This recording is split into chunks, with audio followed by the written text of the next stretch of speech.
All right, welcome to the deep dive. Today we're going to be looking at AI, artificial intelligence. I think you've heard all the buzz, but we're really going to try to get through all that and understand what's really going on based on a really fascinating conversation.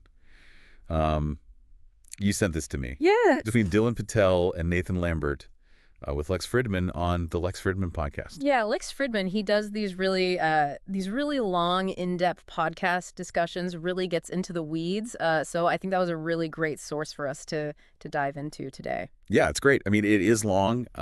Yeah. And they covered a ton of different stuff. They go into new models like DeepSeek, which we've never heard of before. Yeah. They talk about OpenAI, obviously. Hmm. They get into the hardware side, like Nvidia, TSMC. And they even get into like some of the geopolitical implications of all of this, which I think is really fascinating. Absolutely. So, yeah, think of this as your like shortcut to understanding what's really happening right now in AI. Yeah. We're going to try to pull out the most important parts. Yeah. Distill it down. Yeah, exactly. And not overload you, hopefully. Right. Yeah, so today's mission is to give you a clear and accessible understanding of, the rapid advancements in AI, but also like the fundamental forces that are shaping this entire industry. Yeah, and I think you're right. Like the pace of change has just been so rapid. Yeah. It can be difficult to even wrap your head around what's happening. So I'm hoping we can kind of bring some clarity to that. Okay, so let's jump right in. Mm-hmm. One of the first things that really caught my eye in this discussion was their focus on DeepSeek.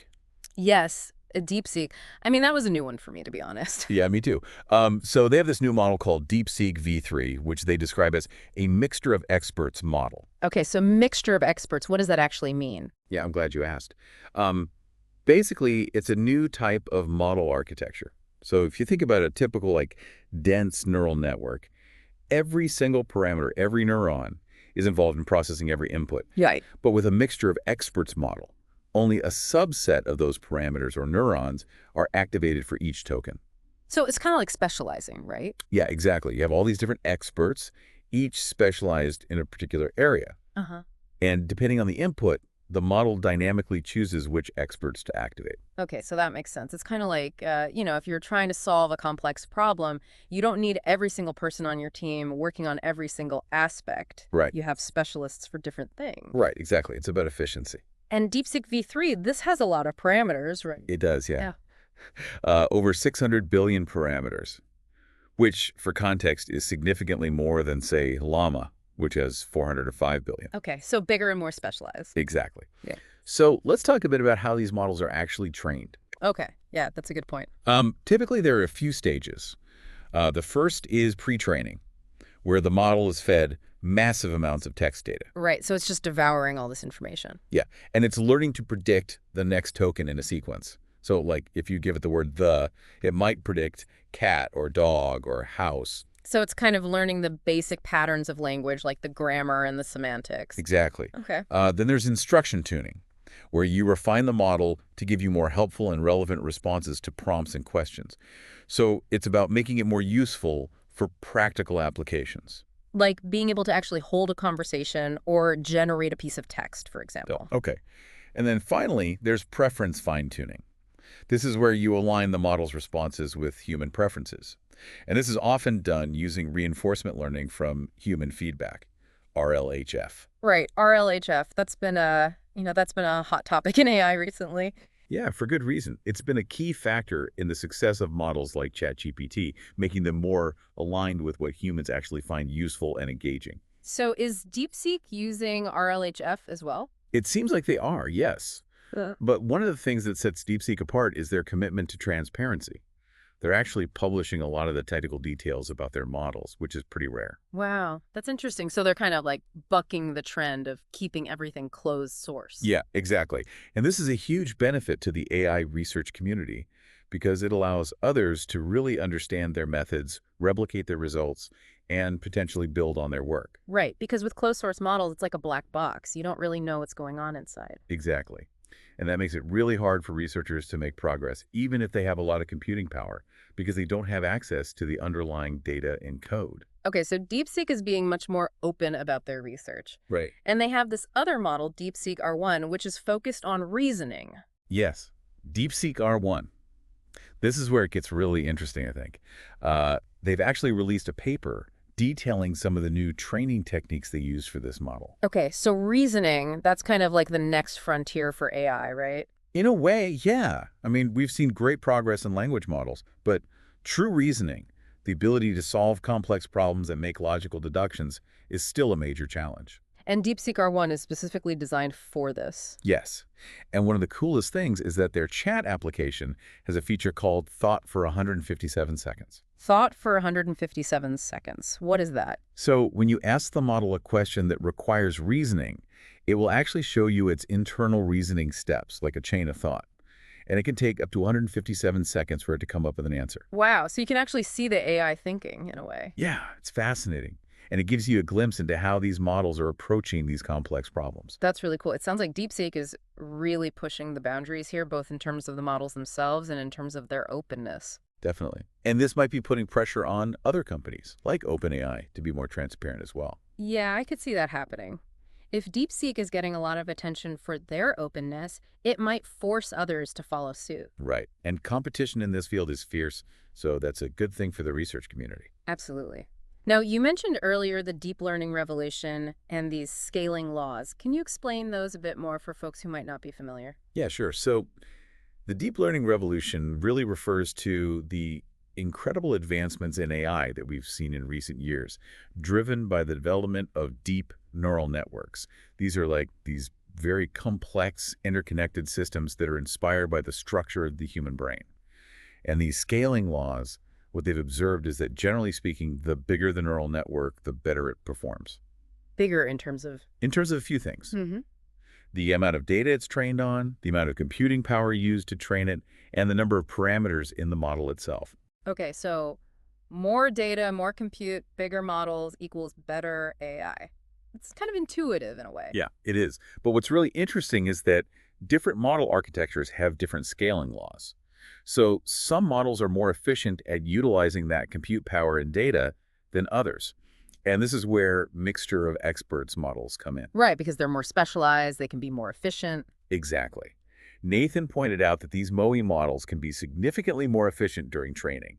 He estimated that they could potentially use 30% less compute to achieve similar performance compared to traditional dense models. Wow, 30% is huge. That's a massive saving in resources. It is, and that makes MOE a very promising direction for companies developing AI. So to achieve these kinds of efficiency gains, it sounds like there's a lot of very technical, low-level engineering involved. Absolutely, and they got into some of the really nitty-gritty details of this.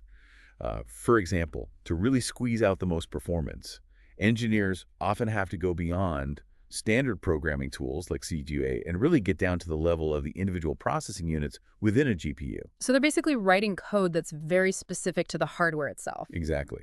And I talked about how even optimizing the scheduling of these processing units, called streaming multiprocessors or SMs, can make a big difference. That's pretty intense. I can't imagine doing that kind of low-level programming. It's definitely not for everyone. Yeah. And then they got into NVIDIA's NCCL, which is this really crucial software library. What does NCCL do?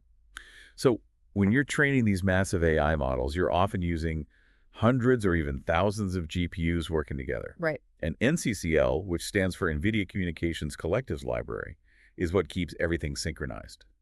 It's responsible for these all-reduce and all-gather operations, which are essentially ways for the different GPUs to communicate and share information efficiently. So it's like the glue that holds this massive distributed AI brain together. Exactly.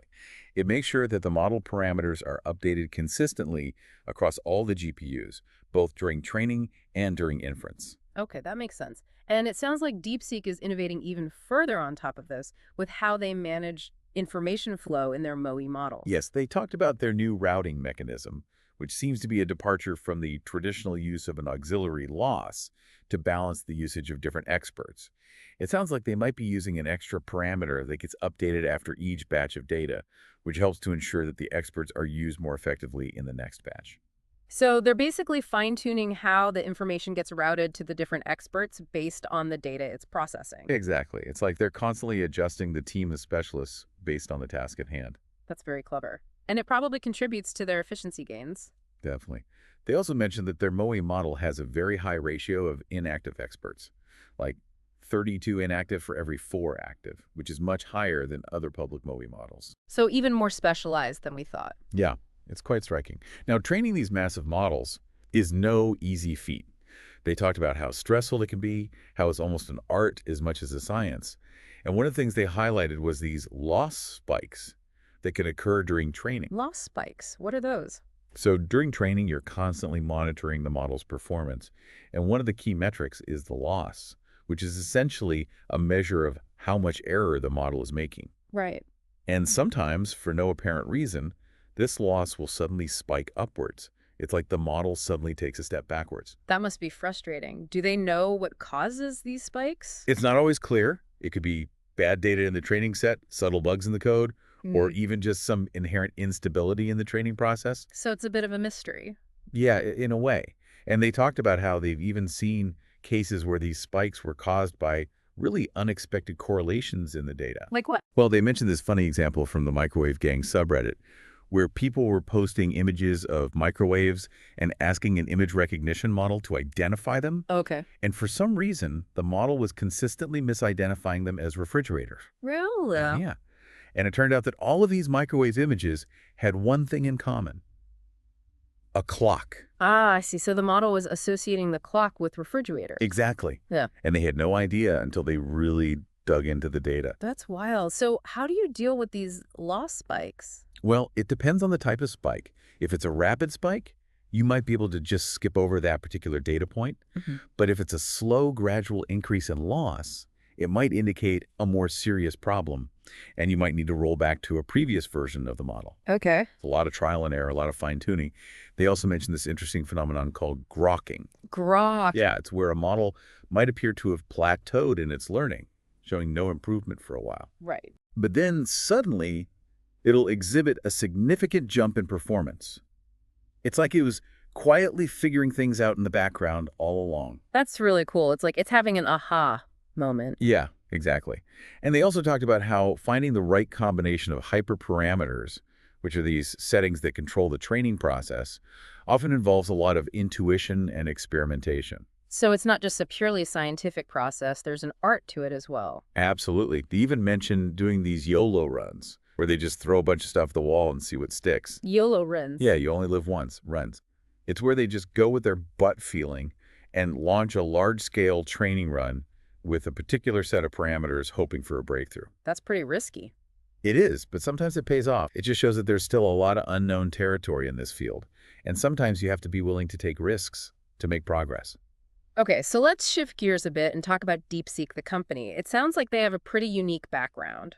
They do, yeah. They actually come from the world of high-frequency trading. Really? That's interesting. Yeah, they were early adopters of natural language processing and finance, trying to gain an edge in the markets. So they have this culture of speed, efficiency, and a deep understanding of technology. And now they're applying that to AI. Exactly. And it seems like they have this long-term vision of building a strong Chinese presence in the AI landscape. So they're not just focused on the technical side, they also have geopolitical ambitions. Yeah, it seems that way. They talked about their commitment to open source and their desire to build a Chinese AI ecosystem. That's pretty significant, especially given the current geopolitical climate. Yeah, for sure. Now, let's talk about the hardware that all of this runs on. They mentioned the Nvidia H800, which is essentially the H100 for China. Right, the H100 is Nvidia's latest and greatest GPU, but I thought there were export controls on selling that to China. There are, yeah. So the H800 is based on the same architecture as the H100, but it has certain restrictions, particularly in its interconnect speed. So it's not quite as powerful as the H100. Not quite, no. But companies in China are finding ways to optimize for these limitations. They mentioned DeepSeek's fine-tuned SM scheduling as an example. So they're having to get creative to work within these constraints. Yeah, but the question is, what's the point of these export controls? Right, why is the US government doing this? Well, the main goal is to slow down China's AI development and, by extension, their potential military applications of AI.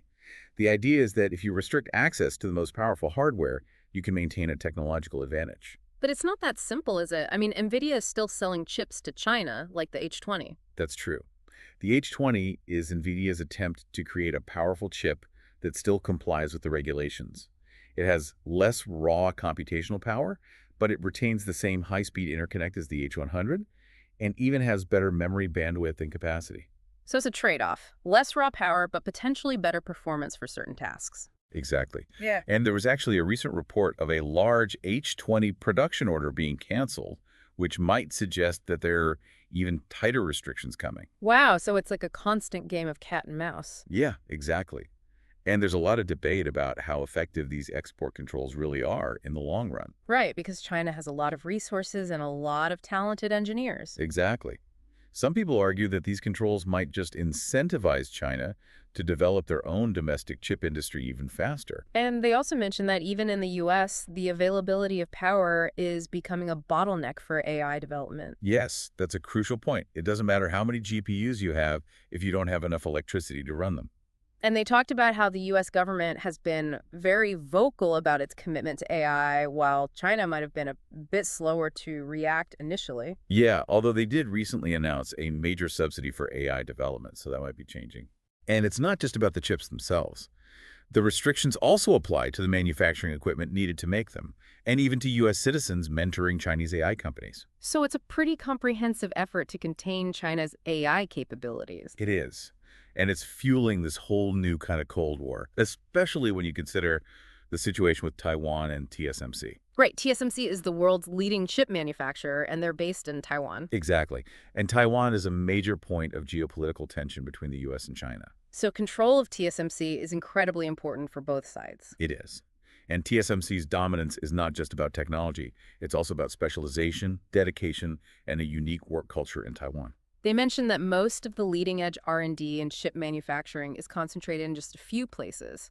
Hsinchu in Taiwan, Hillsboro in the U.S., and Pyongyang in South Korea. Right. And while the U.S. is trying to rebuild its domestic chip manufacturing, TSMC is still way ahead. So these export controls are really pushing us towards a more fragmented global economy. Yeah, I think that's a very real possibility.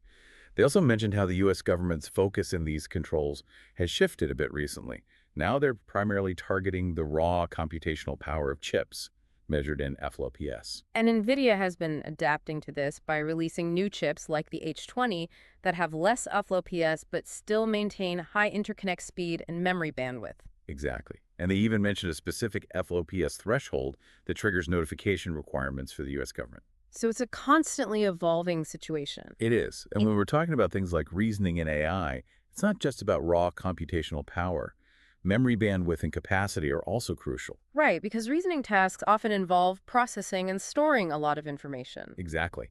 This brings us to their discussion about reasoning and the challenges of working with long context models. Okay, yeah, they talked about the quadratic memory costs associated with longer contexts in transformer models. What's that all about? So in transformer models, which are the basis of most of today's large language models, the amount of memory needed to process information increases quadratically with the length of the input sequence. Quadratically, that means it gets really expensive, memory-wise, very quickly. It does. And it's mainly due to the KV cache, which is like the AI's short-term memory. As you feed the model longer and longer sequences of text, this cache has to store more and more information, and the memory demands explode. Okay, so it's like trying to cram an entire novel into the AI's short-term memory. Yeah, something like that. And this makes it very difficult to process very long documents or conversations. Right. But there are some interesting research directions aimed at mitigating this. They mentioned subquadratic or linear attention mechanisms like state space models, which are more memory efficient. So there are ways around this. Yeah, people are working on it. Yeah. And serving these long context models, especially for reasoning tasks, is also very challenging. Right, because if you have a lot of users trying to use the model at the same time and each request requires a lot of memory, you quickly run out of resources. Exactly. And they talked about this concept of critical batch size, which is basically the maximum number of users you can serve concurrently given the memory constraints. DeepSeek has apparently made some progress here with their new attention mechanism. They have, yeah. They claim that it significantly reduces the memory pressure, which is a big deal. And they also pointed out that their DeepSeek R1 model is much cheaper to run than OpenAI's O1 model. It's much cheaper. 27 times cheaper. Wow, that's a huge difference. It is. It suggests that OpenAI might have quite high profit margins right now. Interesting. Now, they also talked about the benefits of open sourcing AI models. Yeah, they made the point that it's a great way to attract talent, If you release your models and showcase your cutting-edge infrastructure, you're going to attract the best researchers and engineers. Right, because those people want to work on the most exciting and challenging projects. Exactly. And they also mentioned that DeepSeek might be timing their model releases strategically, potentially for financial gain. So like shorting competitor stocks or something. Yeah, that was one speculation. But it seems like their primary focus is still on advancing the technology and making it available to others. And they highlighted the different cultural approaches to AI development, with US-based companies like Anthropic being very focused on safety. Right. And this brings us to the concept of model alignment, which is all about ensuring that AI models behave in ways that are safe, ethical, and aligned with human values. This is a really important topic, especially as these models become more and more powerful. It is. And one of the big challenges here is that during pre-training, these models are exposed to massive amounts of data from the internet. Right. And this data can contain all sorts of biases and harmful content. They even mentioned the example of Trump derangement syndrome and how a left-leaning bias might be present in some base models because of the prevalence of certain viewpoints in the training data. So even if you don't intentionally introduce bias, it can still creep in through the training data. Exactly. And while you can use system prompts to try and steer the model's behavior, it's not a perfect solution. They also pointed out that an overemphasis on safety during the RLHF process can sometimes make models too cautious and less useful. So it's a delicate balance. It is. Yeah. And it's important to remember that RLHF and preference tuning are not just about safety. They can also be used to improve performance on a wide range of tasks. Right. They mentioned the Google Gemini image generation issue as an example of a system-level failure where prompt rewriting led to some pretty bad results. Okay, so where does human input fit into all of this? Well, human input is still crucial for providing the preference data that's used for alignment. This involves humans comparing different model outputs and indicating which one is better. Right. But we're increasingly seeing AI being used to help label this preference data, although human oversight is still important. So it's a collaboration between humans and AI. Yeah, I think that's a good way to put it.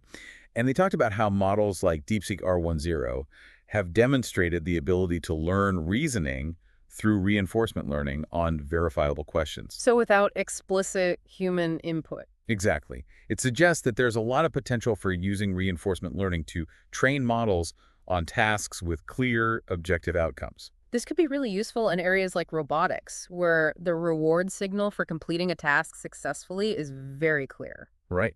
And they discussed different approaches to reasoning, noting that Google's Gemini Flash thinking might be cheaper and better than DeepSeek R1 for certain tasks, but it might feel less expressive in its responses. And they talked about OpenAI's O3 model, which uses a combination of search and chain of thought reasoning. Yeah, that's a pretty innovative approach. And they mentioned test time compute, which is about allocating more compute resources during inference to potentially get better results. And this makes sense now that the cost of running these models has come down so much. Exactly.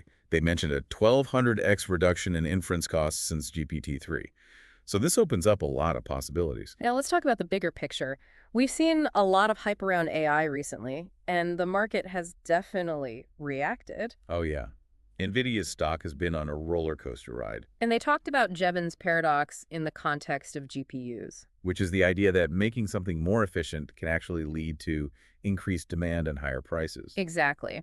And they mentioned the scale of GPU smuggling to China, which shows how difficult it is to completely restrict access to this technology. Right. And then there's the whole issue of model distillation, where smaller models are trained on the outputs of larger models. This raises some ethical and legal questions, especially when it comes to training on the outputs of closed source models. Yeah, it's a bit of a gray area.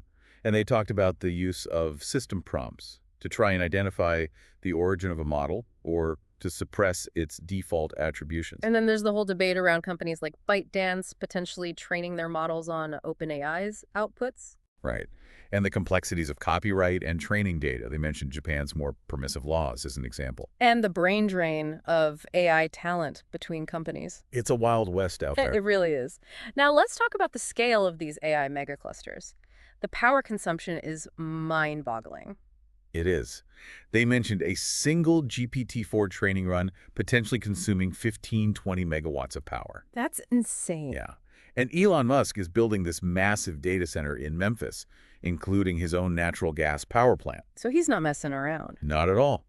And while increasing compute can lead to diminishing returns in model improvement, it often also leads to efficiency gains. So it's a trade-off. It is. And these data centers are putting a huge strain on existing power infrastructure.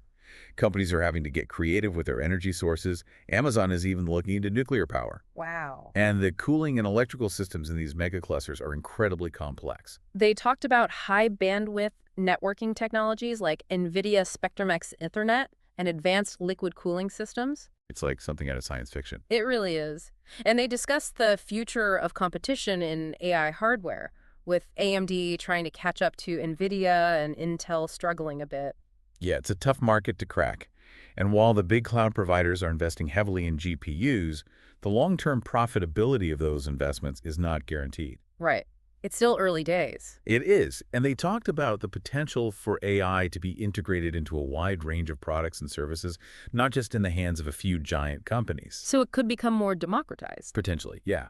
And as inference costs continue to fall, we might even see ad-supported AI models. Interesting. It's all about continuous innovation. They also talked about AI agents and their potential to revolutionize industries like software engineering. Yeah, but they also highlighted the challenges of achieving the level of reliability needed for fully autonomous tasks. Right. You don't want an AI agent making critical mistakes. Definitely not. And they talked about the evolving landscape of data access for AI training. And the rapid progress in AI for software engineering, as evidenced by benchmarks like SWE-bench. And the potential for AI to modernize legacy systems, even in government.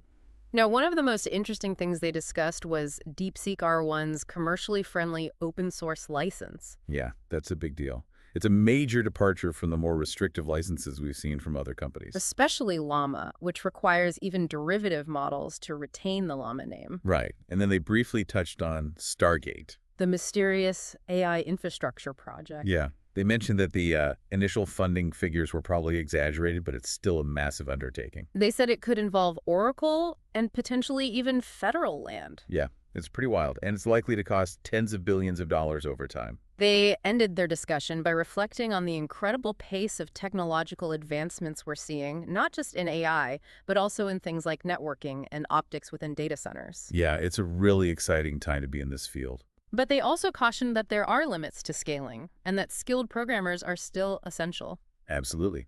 So to wrap up our deep dive today, we've covered a lot of ground. We've looked at the amazing progress in AI models, the crucial role of hardware in geopolitics, the evolution of training and reasoning techniques, and the ongoing debates around open source and alignment. And as you think about all of this, I want you to consider the balance between open innovation and national security in the age of powerful AI. What are the societal implications of these increasingly capable reasoning systems? What does it mean for our own understanding of intelligence? It's a lot to ponder. Thank you for joining us on this deep dive. We'll see you next time.